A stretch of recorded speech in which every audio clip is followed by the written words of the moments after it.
What's going on, guys? Nathan Barna here. Today I wanted to talk about the idea of spiritual nutrition.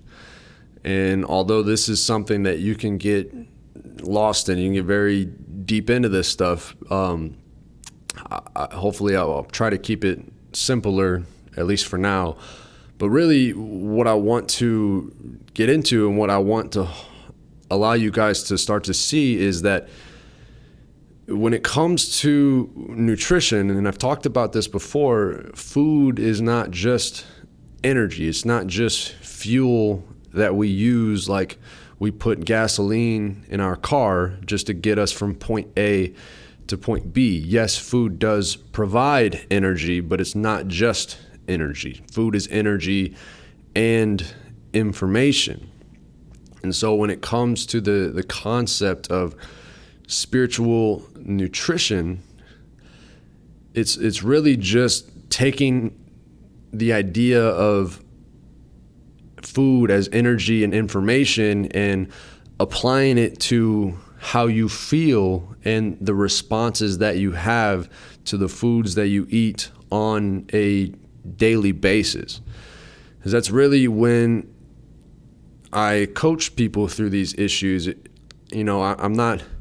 I used to be the guy that was counting every single grain of rice that I put into my body and, measuring things and counting my macros and calories and trying to hit these, certain arbitrary numbers that I set out for myself. But as I got deeper into this and as I learned more and I started to experiment more and experience more, I realized that your body, our physiology, has the capability to give us direct feedback as to what our bodies need from moment to moment.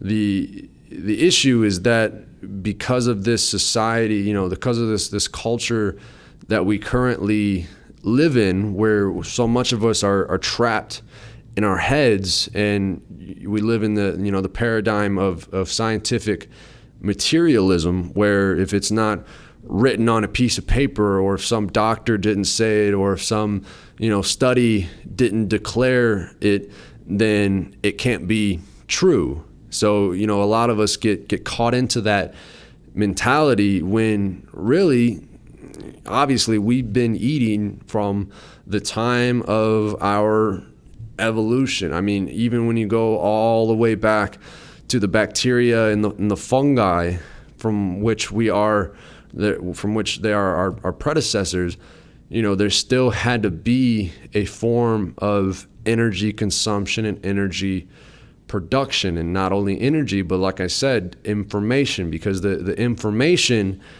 is what allows that energy to be put in formation. That's why, you could eat a bag of chips that has very little nutrition and you might get 1,000 calories worth, but your body hasn't gotten the information that it needs to actually utilize that energy to create health and energy and vitality and well-being in the mind and in the body. So again, as you look back, we've obviously, food is something that we all have in common.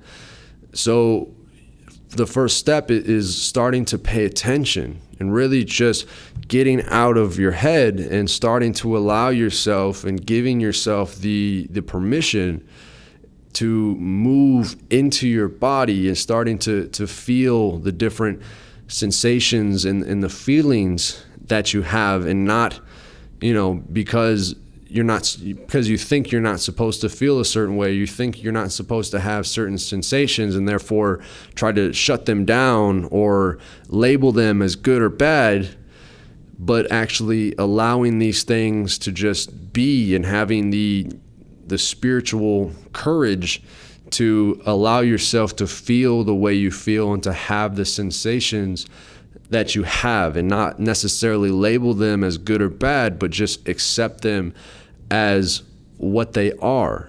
and just observe them and feel them. Allow yourself to feel them, because really this is the first step to getting to the point where you can feel how the food makes you feel. Because once you start to turn on this capacity and you kind of reactivate your body's natural instincts, you can start to feel, when you're hungry or when you're thirsty, or, because we operate on multiple different levels. We have the mental body, which feeds on thoughts, the emotional body, which feeds on emotions, and the physical body, which feeds on food. Obviously, you can start to decipher which part of you is actually hungry when you do feel hungry. Because a lot of times when we eat food, it's not so much that our physical body is hungry for food, but our emotional body is hungry. So, we don't interpret the information correctly, and we think our body needs food, when really it needs emotion. It needs to feel more. It needs to engage in things that provide, a sense of purpose and passion, or it needs to be cognitively engaged, and it needs to learn and grow and develop. And so, again, you can get deep into this concept, but the main premise that I want to get through this video is just to get you guys to start paying attention. I'm not telling you to not eat this or eat more of that. That's later down the road. But the first step is pay attention. When you eat your breakfast, how does that make you feel? When you drink that cup of coffee, how does that make you feel? Not only immediately, but hours later. And, when you're trying to go to bed. Because obviously, when you eat something, it doesn't just affect you immediately. It stays in your system for up to 72 hours. So the moment you put something in your mouth, that food can have an impact on you for up to 3 days later, or until it's completely out of your system. So again, when you start to pay attention, and this is where it's helpful to keep a food diary or food journal or food log, whatever you want to call it, so you can start to track the different symptoms of the foods that you're eating and when they're occurring, because then you can start to identify patterns. And I've talked about the food log before, but that's just one aspect of this. But once you start to turn that awareness on, then you could see for yourself what these different foods are doing to your body and how they're making you feel. And this way, instead of waiting for some doctor to tell you that you shouldn't eat that, or waiting for some study to tell you that you should or shouldn't eat a particular type of food, you have that immediate feedback within yourself and how that food is making you feel, not only on the physical level, but also on the mental, emotional, and spiritual level. And this is where, as you get deeper into this, you start to realize that what you're doing to yourself is not only affecting you, but it's also what you're doing to the relationships that you're in, or the environment as a whole. And so that's where you can start to think about where your food is coming from. Because a lot of times if food isn't grown in a nutritional, safe, sustainable, or regenerative environment where it's actually getting the nutrition that it needs to be healthy, then that food isn't going to provide the health in you. And if you're eating foods that are coming from places that are, depleting the soil, or are coming from already depleted soils, or animals that are eating food from depleted soils and not allowed to live in safe and happy and sustainable environments, when you're bringing that into you, you're not only getting the lack of nutrition, but you're also getting the energy of that food. And if you're eating an animal, you're also ingesting the energy and the psyche of that animal. And so again, this is all informing your body about what's going on around you and also about how to express itself. And that's when it relates to epigenetics, how your genes are turning on and off and how your genes are expressing themselves to create your body and to continue the growth and regenerative process.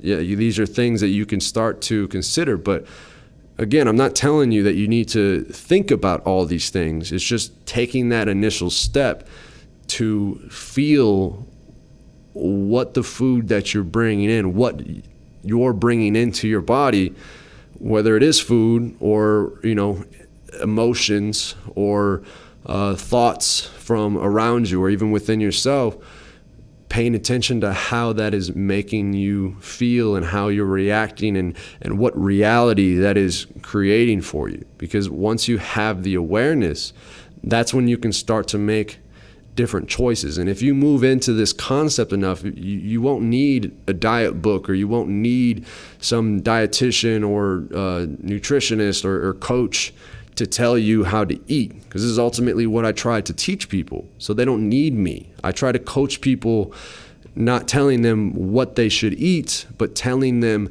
how to get in touch, or coaching them on the process of how to get in touch with their body so that they have that instinctual and that intuitive sense of what they need on a moment-to-moment basis. So I hope this makes sense. Again, I was trying not to get too deep into this, so I didn't lose you guys, or hopefully I didn't lose any of you guys. But play around with this concept and really, like I said, just start to give yourself permission to feel the way that you feel without putting an immediate label on it. If you eat something and you feel, your stomach is bloated and your brain is foggy, and obviously those aren't pleasant feelings, but again, you don't have to label them as bad per se. But if it's not if it's not creating the feeling that you want, as most of us would agree, we don't want to feel bloated and have brain fog, and that's where you can look at what you're eating and look at what the ingredients are in that food, and maybe start to identify if you have a sensitivity to any of those ingredients, or just switch the food entirely. And if you guys need help with this, obviously this is what I help people do, but you can also sign up for our online training platform, where it'll provide you access with different questionnaires that allow you to get deeper into not only what types of food that you should be eating, but also what areas of your life may be out of balance as a result of the food you're eating, or vice versa. If you're out of balance in your circadian health or your digestive system, or just you have too much stress going in your life, if those things aren't addressed, it doesn't matter how well you're eating, you could still be creating problems at multiple levels. And this is what the whole idea of a holistic approach is. You can't fix one thing without having to take a look at all the other things, or you can't have a problem with one level without having problems at multiple levels. So I hope this helps, and I'll talk to you guys next time.